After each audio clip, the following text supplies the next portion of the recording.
যাদের মা নাই তারা জানে মা না থাকার কি জ্বালা, যাদের বাবা নাই তারা জানে বাবা না থাকার কি জ্বালা। এখন ঘরে ঝগড়া করেন, এখন ভাল লাগে না আব্বা আম্মারে, এখন আব্বা এই ভুল ধরে, আম্মা এইটা বলে, এখন অনেক অসহ্য লাগে। তো যেদিন চলে যাবে ওই দিন বুঝতে পারবেন মাথার উপর থেকে ছাতাটা নাই হয়ে গেছে, বটবৃক্ষটা চলে গিয়েছে, আর উপদেশ দেওয়ার মতো কেউ নাই, কাছে আগলে রাখার মতো কেউ নাই।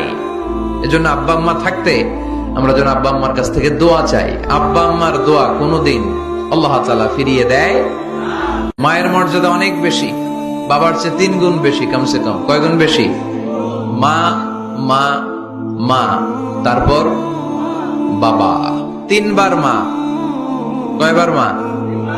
1 বার বাবা। তার মানে মাকে ইসলাম দিয়েছে স্বর্ণ পদক, দিয়েছে রৌপ্য পদক, দিয়েছে ব্রোঞ্জ পদক, আর বাবাকে দিয়েছে সান্ত্বনা পুরস্কার। আমরা এটা নিয়েই খুশি, ঠিক কিনা? তাহলে মাকে 3টা পুরস্কার, স্বর্ণ পদক মা, রৌপ্য পদক মা, ব্রোঞ্জ পদক মা, বাবারে দিছে কি? সান্ত্বনা পুরস্কার। এজন্য মায়ের মর্যাদা বেশি। লাউ কাতা'তা জিলদাক, চামড়া কেটে যদি মায়ের পায়ের জুতা বানিয়ে দাও।